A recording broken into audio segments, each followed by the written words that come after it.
Hello and welcome. This is Disfast Warrior, and this is my Ancient Gear deck profile. Yes, I know what you're thinking.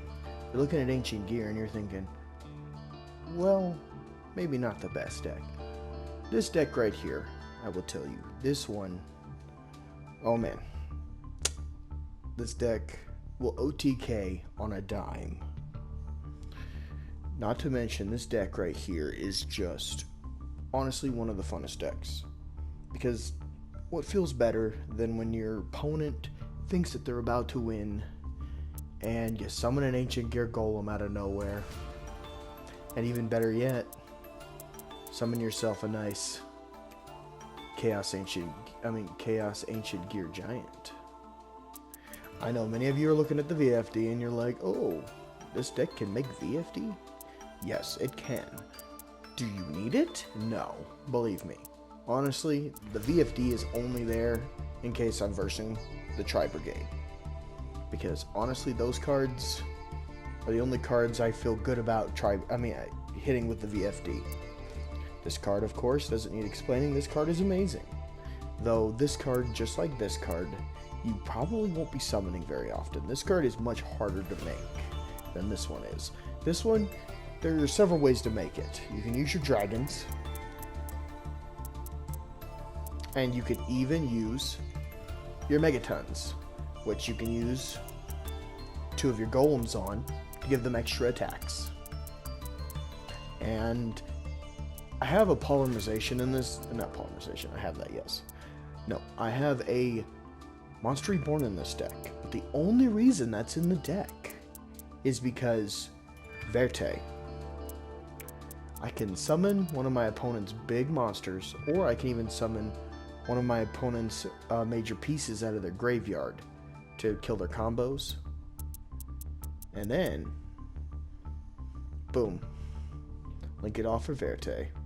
And then maybe fusion summon one of my Ancient Gear Howitzers. Honestly, you need 3. There's a big reason you need 3 of these guys. These guys are basically invincible Sandgins.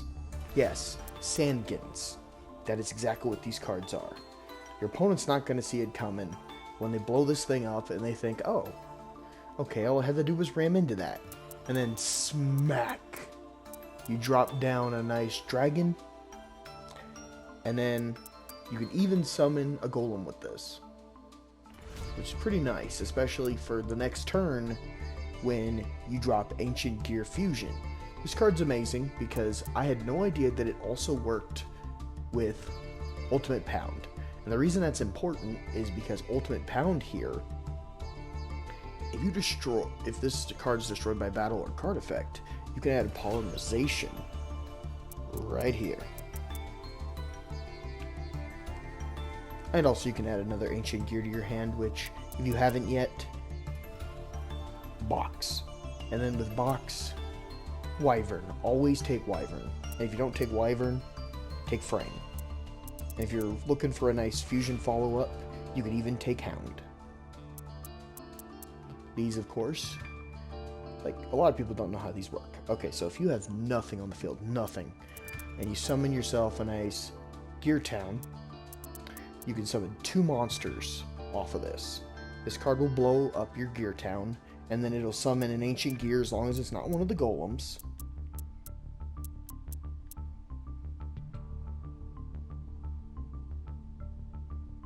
Never mind, I'm wrong. This one will summon the golems. This one will summon the golems. This will not summon the golems. I'm sorry, I just use these cards so much that sometimes I forget which one summons the golem. All I'm telling you is, you're usually going to summon the golem, and if you don't summon the golem, you're going to summon Wyvern, and you're wondering why. This card's effect activates. It's only once per turn, by the way. This card activates even on your opponent's turn, so you can add that to your hand, and then you add, of course, the second frame. You're probably wondering, why don't you run 3 frame if you're trying to get it to your hand so bad? And the truth is, Necrofusion. Necrofusion is great in this deck. Here's the thing. There's one problem though. Never summon Ultimate Golem. Never summon him with it. You could summon him with the Poly. You could summon him with the Ancient Gear Fusion. Never with Necro. Because his ability, when he's destroyed, lets him summon an Ancient Gear Golem at the end of the battle phase if he's destroyed. So, but the thing about it is, you're rarely going to summon this guy. Like this guy, you are never going to summon him to the field. The only way you're going to summon him is you're going to summon out this guy, Megaton. This guy's going to be your MVP for your deck. Like this guy is honestly, this is the playmaker. Like this is the one thing that you honestly don't need two of, but I got two of him, so might as well run two. Honestly, the only way this deck could be better is if I had one of these and two of these. But the way the deck's running right now, these two are good because you could summon either of them and then boom, they bring out this guy when they're destroyed, which is great because your opponent will usually spend all their resources just trying to blow this guy up. And then boom, you drop him on the ground and they're just... I've had so many people rage quit because they had no way. I've had Tri-Brigade stare this guy down and just go, how do we get this off the field? And this card right here is your real MVP. This guy, of course, you will always, and I mean always, if you can, summon this with Necrofusion or Ancient Gear Hound. So you got 3 polymerization right here. 3 of them. And then that's the only reason why you need 1. Is because sometimes your opponent gets a little antsy and he decides, I'm going to Effect Veiler. And you drop the Poly on him and he can't do nothing. Box, of course. The reason there is 1 box is even if you draw this card, once you fusion this off, Workshop. Workshop here is your best friend. There's a reason why there's only 1 though. Because this only grabs monsters. If this grabs spells as well, oh man, I'd run 3 of this thing. No, this card only grabs monsters. Because it only grabs monsters, that means you have to have 1. And if you had more than this, you'd probably brick really hard, believe me. And then, like I said, you have to have the 2 golem. Why the 2 golem? Because Megaton here. If you have 2 golem, he can attack twice. And if you are trying to close out the game, use all 3 of these babies, he can attack 3 times and finish out almost any game. You're sitting here now, you're looking at the Dark Ruler no more. This card right here is the only reason I have 2 of them, yes. The reason I have 1 now is because I got the 2nd Forbidden. So Forbidden is a lot better in this deck because what you can do is, so they're going to summon the Utopic, and when they summon their Utopic Future, you're going to be screwed because you can't play your polymerization. Well, the moment you play this card, it's gone. He takes it, it's gone. You can summon him and then hit a poly, but then the moment that hits the field, they're going to pop it. So the best thing to do is Forbidden when you have Necro face down. What that's going to do is that's going to put your really amazing pieces into the graveyard, depending on which ones you got in your hand. If you're lucky and you got one of the golems, you can go for a cheeky ultimate. But honestly, what you want to do is the moment you have 4 in the graveyard, you want to summon your Ancient Gear Giant, because he's going to close out the game for you. He's going to do piercing, he's going to do all this stuff. Yes, he combos really well with Dark Ruler, because with Dark Ruler, all their effects are negated. He goes in, kills them all. They're gone. But next turn, though, they're going to summon out 2 cards, going to Xyz, and then you might be screwed because, yeah, he's immune to trap and spells, but the moment that they start pulling out all of their cheap removal monsters, he starts to buckle under the pressure. And unlike this guy and this guy, he does not have the ability, oh, and this guy too, he he does not have the ability to reoccur you monsters. Which honestly is kind of sad. I get why though. This guy is usually going to end you the game, so there's no reason for him to reoccur you monsters. But like I said, Forbidden Droplet, like I said, you're going to fusion summon him. He's going to close out the game. This guy, why is he here? I honestly have no idea. I just wanted to have 15 monsters in my extra deck because in the future I may add prosperity to this deck. And like I said, this guy here is just for the Tri Brigade. You really never want to summon this guy because, yeah, too many resources. Okay, we got Pulse Mines here. Pulse Mines here will destroy any Blue Eyes player. It will make them cry. It will make them rage quit. Because every time I summon a monster, if it hasn't been summoned, I must put that in quotations, if it hasn't been summoned yet, so in other words, it's been special summoned, or it's been like normal summon that turn, or what's called, like I said, special summoned, it will go to defense mode. And on your turn, you make them cry. Like I said, you can finish it out with this, or you can finish out with this. And this right here, this is how you finish the game. Of course, we have one Lightning Storm, good for when you go second, and you happen to pull it on your first turn, and you just clear their board. This card right here, this card's great. You put it on the field, you normal summon. On their turn, they normal summon twice because they have a monster that does that for no reason. And then you got 3 tokens on here. Your turn, you normal summon this dude. And they just don't see it coming. Or you normal summon the second best dude. And if your opponent's feeling cheeky, he can pop this. But if you have these dudes in your hand, he won't like it so much when you summon them.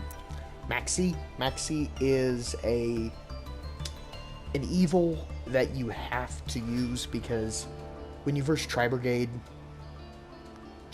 your biggest problem. The reason I keep saying Tri Brigade is because out of all the decks, you will have the most trouble with Tri Brigade.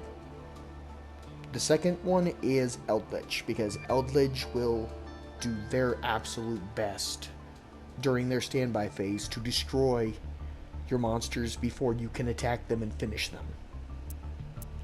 So, Maxi and Tri Brigade and many of the others just don't want to take the Maxi challenge.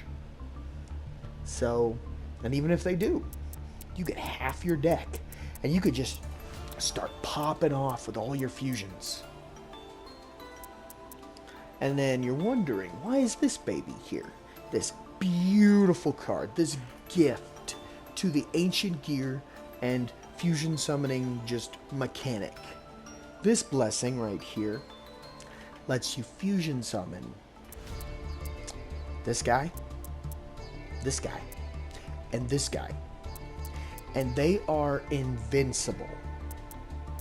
This guy's biggest problem? He doesn't like effects.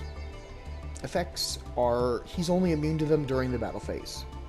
Any other time, he's immune to Trap and Spell. This guy, he's immune to nothing except for during battle phase. This guy, immune to nothing during battle phase. This guy's immune to everything, but this guy cannot be summoned with it. Okay, but the point is, this guy right here, and this guy right here, their effects activate when they're destroyed by battle, or if they leave the field. This card right here makes it almost impossible for them to leave the field. And this guy right here, for some reason, he's the only ancient gear that doesn't do piercing damage. Fixed. This guy right here, when he's impossible to destroy by card effect, they're not getting over him with battle. Not at all. Especially when you use this. When you use this, this guy is utterly invincible. Only way you're going to take this guy out is if you summon this guy and rim him. but I have yet to run into an Ancient Gear mirror match.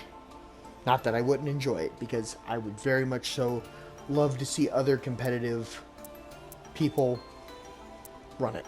But yeah, the biggest reason why this guy's here is just because he's a beater. Honestly. Summon 2 Ancient Gear Golems. Boom. You got him. Beat your opponent to death. Your opponent tries to destroy it. Detach a material. Comes back. Simple as that. And then those beautiful little XZ pieces, well, you get them back. So you can Necro Fusion. And then Ancient Gear Reborn. The reason we're running one of this is because there's a 90% chance your opponent or you are going to blow this thing up. And then there's one more card in here which seems weird, but believe me, it's in here for a good reason. So, oh, I forgot to tell you about the Fortress. Fortress, if you blow up this card and you have an Ancient Gear that isn't Golem in your graveyard or in your hand, special summon it. Pretty cool. And this card right here makes it so your opponent can't Ash your Wyvern. Because, honestly, Ash is a necessary evil, true, but it's great when your opponent can't Ash you. Of course, these are here for pesky cards in the back that just are annoying because you attack 15 times and your opponent's just like, why can't I activate my cards? I don't know. I'll just blow them up for you. Plus, they make good fodder for a lot of these cards. You have to discard a card. So these are good fodder for that. This is also good fodder for that, but if you don't need it. And then this card here. This card, you will never use this card. Why will you never use this card? Because, well, what you call it? You'll probably blow up this card with this. And say you do use this card. Say you have Reactor on the field. You fight, it gets blown up. Summon Wyvern. See? Rinse and repeat. Like I said, it's a really good deck. Won't steer you wrong. And worst case scenario, you draw all your fusion spells turn 1. But then in that case, all you gotta do is scoop. Or just wait. Because if you summon literally, well not summon, but if you draw literally anything, you can blow it up with your catapult, bring it to the field, and then once you do that, you can pop it, or not pop it, you can destroy it, summon Ballista. Ballista summons Gear Town. It pops Gear Town, summons you Wyvern, and then makes one of your opponent's monsters attack 0 and their defense 0, which is perfect with this card and with the fact that almost all your monsters do piercing. But yeah, this is the deck profile right here. Like I said, this guy's literally just fusion. Like, I've only ever once beat someone to death with this, and it's literally just because I made them run out of cards. But yeah, like I said, you should take Ancient Gear out for a spin, especially this profile. This profile, like I said, the only thing I would change about this profile is you might want 2 of these instead of 2 of these. But otherwise, like I said, this deck profile isn't bad. And the only other thing you could do is maybe switch this out for a different XZ level 8. But honestly, besides this one, all there is Gimmick Puppets. And I tried Gimmick Puppets, but they don't give you enough consistency to make it worth summoning them. But yeah, that's my Ancient Gear deck, and that was the breakdown. More episodes soon. Goodbye, this is Desfast Warrior. Remember to like, comment, and subscribe, and thanks for watching.